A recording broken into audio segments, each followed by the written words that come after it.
লইন শাকারতুম লাযিদান্নাকুম ওয়া লইন কাফারতুম ইন্না আযাবি লাশাদীদ, যেটা উনি বলেছেন সেটা প্রাসঙ্গক্রমে বলেছে। আমরা যদি আল্লাহর নিয়ামতের শুকরিয়া আদায় করি, আল্লাহ আমাদেরকে আরো বাড়িয়ে দেবে। ফাইন শাকারতুম লাযিদান্নাকুম ওয়া লাইন কাফারতুম ইন্না আযাবি লাশাদীদ। তারা শুকর করে না কিন্তু অস্বীকার করে, সেই জন্য তাদের উপর লাশাদীদুল আযাব, আযাবের কঠিন আযাব তাদের সম্মুখীন করতে হবে। মাননীয় স্পিকার, কোরআন হাদিসের আয়াত এবং যেই রাসূল ইসলামের বাণীগুলো আছে এগুলো তো আসলে ঠাট্টা বিদ্রুপের বিষয় না। এটা নিয়ে যদি ঠাট্টা বিদ্রুপ করা হয় তাহলে আসলে খুবই দুঃখজনক। ওনাদের প্রশংসা করলে ওনারা আরো বাড়ায় দিবেন, আর ওনাদের ইয়ে না করলে ওনারকে আমাদেরকে পিটাবেন নাকি, এ ধরনের বোঝাতে যাচ্ছেন? আলমগীর মোহাম্মদ মাহফুজুল্লাহ ফরিদ একজন মৌলানা, মাদ্রাসা পাস, দাখিলা, আমার পাশে ছিল। তিনি অন্তত এই উদ্দেশ্যে এটা বলেন, আইন তাউদ্দু নি'মাতাল্লাহ লা তুহসুহা। তোমরা যদি আল্লাহর নিয়ামতকে গুনতে চাও তাহলে গুণা শেষ করতে পারবে না। কোরআনে একটা আয়াতের মধ্যে আছে সামিআনা ওয়া আতানা, আমরা শুনলাম এবং এতায়াত করলাম, যা সহি তারাই যেন আমরা আমল করি। মিছিল করেছিল জানতে পারি নাই। মাননীয় স্পিকার, আমাদের কাছে এসে আমাদের প্রধানমন্ত্রীর কাছে, আমাদের মাননীয় মন্ত্রীদের কাছে বাজেট চাইবে, বরাদ্দ চাইবে, কিন্তু রাস্তায় যে মিছিল করবে। সেই কারণে আমি একটি আল কোরআনের আয়াত বলতে চাই, ফাইন শাকারতুম লাযিদান্নাকুম ওয়া লাইন কাফারতুম ইন্না আযাবি লাশাদীদ। শুকর করতে হবে জীবনের, শুকর করতে হবে বরাদ্দের, শুকর করতে হবে মাননীয় প্রধানমন্ত্রী তারেক রহমানের, শুকর করতে হবে আমাদের মাননীয় মন্ত্রীদের। তারা শুকর করে না কিন্তু অস্বীকার করে, সেই জন্য তাদের উপর লাশাদীদুল আযাব, আযাবের কঠিন আযাব তাদের সম্মুখীন করতে হবে। মাননীয় স্পিকার, আল কোরআনে আরেকটা আয়াত আছে মাননীয় স্পিকার, ওয়া মাকারু ওয়া মাকারাল্লাহ ওয়াল্লাহু খায়রুল মাকিরিন। তোমরা বলেছো, তোমরা বুঝেছো, তোমরাই কৌশলী, আপনারাই কৌশলী, কিন্তু আল্লাহ বলছেন আমি শ্রেষ্ঠ কৌশলী।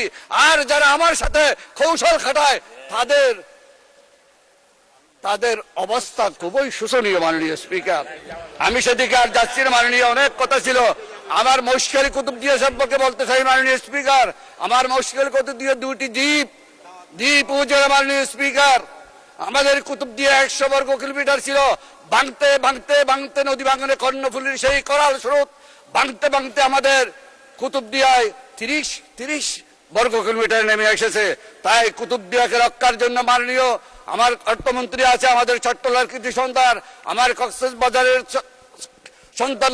মাননীয় সদস্য, খুব জরুরি না হলে পয়েন্ট অফ অর্ডারে দাঁড়াবেন না। পয়েন্ট অফ অর্ডার সমসাময়িক চলমান বিষয়ের উপর হতে হবে। এই চলমান বিষয়ের উপর বলবেন, বলুন। ধন্যবাদ মাননীয় স্পিকার।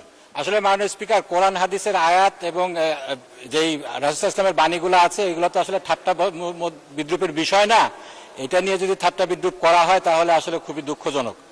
এখানে কোরআনের আয়াত কোট করা হয়েছে, লাইন শাকারতুম লাযিদান্নাকুম ওয়া লাইন কাফারতুম ইন্না আযাবি লাশাদীদ। ওনাদের প্রশংসা করলে ওনারা আরো বাড়ায় দিবেন, আর ওনাদের ইয়ে না করলে ওনারকে আমাদেরকে পিটাবেন নাকি, এ ধরনের বোঝাতে যাচ্ছেন? এটা তো আসলে ভুল ব্যাখ্যা হচ্ছে, এটা খুব ভুলভাল বিষয়। এ ব্যাপারে রাসূল ইসলামের কঠোর সতর্কবাণী এসেছে যে এইগুলা বিষয়ে ঠাট্টা বিদ্রুপ করার বিষয় না। আমি মাননীয় প্রধানমন্ত্রী যখন ছিলেন আমাদের দেশনেত্রী বেগম খালেদা জিয়া, সেই সময়ের একটা জাস্ট খালি ঘটনা উল্লেখ করছি। সেই সময় শাহবাগের সময় কোরআন হাদিস নিয়ে অনেক বিদ্রুপ হচ্ছে, ঠাট্টা তামাশা হচ্ছে। সে সময় একটা চিঠি লেখা হয়েছিল। সেই চিঠিটা নিয়ে যখন আমরা গেলাম, তিনি বললেন কোরআনের একটা আয়াত, সূরা তওবার একটা আয়াত তোমরা যোগ করতে পারো না? কুল আবিল্লাহি ওয়া বিআয়াতিহি ওয়া বিরাসূলিহি ইস্তাহজিউন। এখানে তোমরা কি আল্লাহর আয়াত, আল্লাহকে নিয়ে, আল্লাহ রাসূলকে নিয়ে, আল্লাহর আয়াত নিয়ে তোমরা ঠাট্টা মশকরা করছো? তো এটার জন্য যদি তোমরা করো তাহলে তোমাদের অবস্থান হবে জাহান্নামে। এই জিনিসটা আমাদেরকে খুব সতর্কভাবে নিতে হবে। কোরআন হাদিসের ভুল ব্যাখ্যা, কোরআন হাদিসের এরকম অবমাননাকর কিছু বিষয়, এগুলো আমাদেরকে কোনোভাবে করা যাবে না। এটার ব্যাপারে আপনার দৃষ্টি আকর্ষণ করছি মাননীয় স্পিকার। ধন্যবাদ মাননীয় সদস্য। আমার আলমগীর মাহমুদুল্লাহ ফরিদ একজন পুরনো সংসদ সদস্য। আমার মনে হয় না যে কোরআন হাদিস নিয়ে তিনি কোনো ব্যঙ্গাত্মক কমেন্ট করতে পারেন। তারপরেও আমরা পরীক্ষা করে দেখব, যদি কোনো ভুল ধরনের ব্যাখ্যা দেওয়া হয় কোরআন হাদিসের, সেটা এক্সপান্সড হবে। এবং কোরআন হাদিসের ভুল ব্যাখ্যা, বাংলাদেশ একটি মুসলিম প্রধান দেশ, এই দেশে কখনোই গ্রহণযোগ্য হবে না। পরবর্তী সালাউদ্দিন আহমেদ, আপনাকে 1 নম্বর বলেছে, এটা আপত্তি আছে আপনার? বলেন, স্বরাষ্ট্রমন্ত্রীকে মাইক দেন। মানে স্পিকার, আমি বিতর্কে যাব না, কিন্তু একটা ভুল মেসেজ যাবে বিরোধী দলের পক্ষ থেকে যখন একটা অভিযোগ আকারে বা যে কোনো আকারে বলা হোক যে আমাদের একজন মাননীয় সংসদ সদস্য কোরআন আর আয়াতের ভুল ব্যাখ্যা দিয়েছে। আমি প্রথমে বলি, আলমগীর মোহাম্মদ মাহফুজুল্লাহ ফরিদ একজন মৌলানা, মাদ্রাসা পাস, দাখিল আমার পাশে ছিল, তিনি অন্তত এই উদ্দেশ্যটা বলেন, লইন শাকারতুম লাযিদান্নাকুম ওয়া লইন কাফারতুম ইন্না আযাবি লাশাদীদ। যেটা উনি বলেছেন সেটা প্রাসঙ্গক্রমে বলেছে, আমরা যদি আল্লাহর নিয়ামতের শুকরিয়া আদায় করি আল্লাহ আমাদেরকে আরো বাড়িয়ে দেবে, যদি শুকরিয়া আদায় না করি অলইন কাফারতুম ইন্না আযাবি লাশাদীদ, আল্লাহ আযাব বাড়িয়ে দিতে পারেন। এখন এটা পলিটিক্যালি কেন বক্তব্য হবে, এটা দিয়ে কেন পয়েন্ট অফ অর্ডারে বাড়ানো হবে, এটা ঠিক হয় না। মাননীয় স্পিকার, তিনি বলেছেন, সৎ উদ্দেশ্যেই বলেছেন, এবং আমরা যেন আল্লাহর শুকর গুজার করি। এইটাকে পলিটিক্যালি আমার মনে হয় মিস ইন্টারপ্রিট করা ঠিক হবে না। মাননীয় স্পিকার, আমরা এই 92% মুসলিম দেশে, জনসংখ্যার দেশে, আমাদের এই মহান জাতীয় সংসদে কোন সংসদ সদস্যের বক্তব্য যদি ভুলক্রমেও ইসলামের প্রতি অবমাননা যদি মূলক হয়, এটা আমরা নিন্দা করব, কিন্তু এইভাবে পলিটিক্যালি ইউজ করা ঠিক হবে না। মাননীয় স্পিকার, ধন্যবাদ। ধন্যবাদ মাননীয় সদস্যবৃন্দ। আমি তো বললাম যে আলমগীর মোহাম্মদ মাহফুজুল্লাহ ফরিদ তিনি কোনো ব্যঙ্গাত্মক কথা এখানে বলবেন না, তিনি একজন প্রবীণ সংসদ সদস্য। তারপরেও তিনি যে মাদ্রাসার ছাত্র সেটাও বলা হলো। আপনারা নিশ্চয়ই হয়তো ওনাদের চেয়ে বেশি জানেন, অনেক আলেম ওলামা আপনাদের মধ্যে থাকতে পারে, এটা নিয়ে বিতর্ক হোক এটা চাই না। আমরা সবাই মুসলমান, এখানে অধিকাংশই মুসলমান, এই দেশটারও 92% মানুষ মুসলমান। সুতরাং এগুলো নিয়ে সংসদে কোনো রকম বিরূপ আলোচনা হোক, এসব স্পর্শকাতর বিষয়, এটা তো চাই না। ঠিক আছে,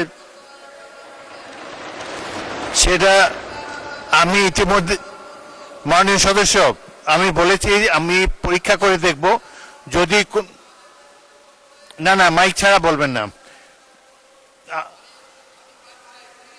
না না 1 সেকেন্ডও না, এটা স্পর্শকাতর বিষয়। আপনাদের সিনিয়র নেতারা সামনে দাঁড়িয়েছে, সংসদে প্রথম বেঞ্চে যখন সিনিয়র নেতারা দাঁড়ায় পিছন দিকে আপনারা বসে যাবেন।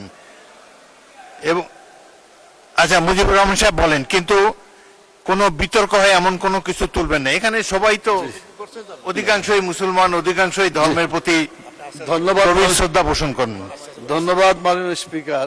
আমাদের মাননীয় স্বরাষ্ট্রমন্ত্রী যেহেতু দাঁড়িয়েছেন এবং তিনি কথা বলেছেন, তার কথাকে যাতে লাইন মতো হয় সেজন্য তিনি নেওয়ার চেষ্টা করেছেন। এই আয়াতটা যে নাজিল হয়েছে, কেন নাজিল হয়েছে? এই আয়াতটা নাজিল হওয়ার প্রেক্ষাপট হচ্ছে আল্লাহ তাআলা তার অগণিত নিয়ামত এই পৃথিবীতে রেখেছেন। তিনি বলেছেন, আইন তাউদ্দু নিয়ামাতাল্লাহ লা তুহসুহা, তোমরা যদি আল্লাহর নিয়ামতকে গুনতে চাও তাহলে গুণা শেষ করতে পারবে না। যারা আল্লাহর এই দুনিয়ায় আল্লাহর নিয়ামত ভোগ করছে, আমি কথা বলছি, এটা আল্লাহ আমাকে একটা নিয়ামত দিয়েছেন, অতএব আমার মুখ দিয়ে আল্লাহর বিরুদ্ধে কোনো কথা আমি বলতে পারি না। আমাকে যে শক্তি আল্লাহ দিয়েছেন, এই শক্তি দিয়ে আল্লাহর বিধিবিধানের পক্ষে আমাকে কথা বলতে। ধন্যবাদ। মানুষ শেষ করি, 1 মিনিট শেষ হবে। আমাদের মাননীয় স্বরাষ্ট্রমন্ত্রী উনি এটা নিয়ে গেছেন মানে দলীয় একটা, এই যে বাজেট বক্তৃতা, বাজেটটা খুব ভালো হয়েছে, অতএব বিরোধী দলকে বাজেটের প্রশংসা করতে হবে। এইটা যদি প্রশংসা না করে তারপর আজাব আসবে, এই দিকে নিয়ে গেছিল উনি। এই কথাটা মোটেও সঠিক না। আমি বলতে চাই যেটা, ধন্যবাদ, কথা এটাই হয়েছে মাননীয় স্পিকার। আমার মনে হয় আপনি যদি প্রয়োজন মনে করেন একজন আলিমের কাছে যে বলবেন, কোন মানুষের অবদানের কথা এখানে বলা হয়নি। ধন্যবাদ।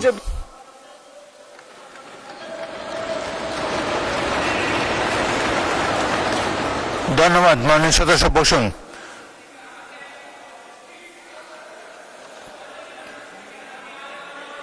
না না ঠিক আছে,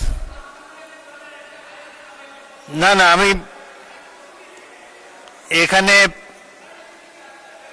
এখানে মাদ্রাসা পড়ার, মাদ্রাসা শিক্ষায় শিক্ষিত আলেম অনেক বেশি আছে এখানে এই দিকের চাইতে, সেটা তো আমরা স্বীকার করে নিয়েছি। তবে আমার এই ট্রেজারি বেঞ্চও 2-1 জন আছে। ওই দিন আপনি বলেছেন ভালো, অলরেডি আপনি কিছু জানেন, এটা তো আমরা ধরে নিলাম। এখন আপনি বললে আবার একটা বিতর্ক শুরু হবে। Kamruzzaman Ratan no more please, আমাদের বাজেট বক্তৃতায় যেতে হবে, পরে আরেক সময় আরেক দিন বলেন, আপনারা এটা জমা রাখেন, পরের দিন আরেক সময়। আচ্ছা বলেন, কিন্তু কোনো বিতর্কের সৃষ্টি করবেন না। তো ওয়াদা করলাম। আচ্ছা কামরুজ্জামান বলুন। বিসমিল্লাহির রহমানির রহিম। আমি আলেমুল আমাদের মাঝখান দিয়ে যে কথাটা বলবো, যদি ভুল হয় ওনারা শুদ্ধ করে নেবেন। পবিত্র কোরআনে একটা আয়াতের মধ্যে আছে সামিআনা ওয়া আতানা, আমরা শুনলাম এবং এতায়াত করলাম, যা সহি তারাই যেন আমরা আমল করি, এই আমলের মধ্যে দিয়ে আমাদের যেন পরিশুদ্ধতা থাকে। ধন্যবাদ মাননীয় স্পিকার। ধন্যবাদ।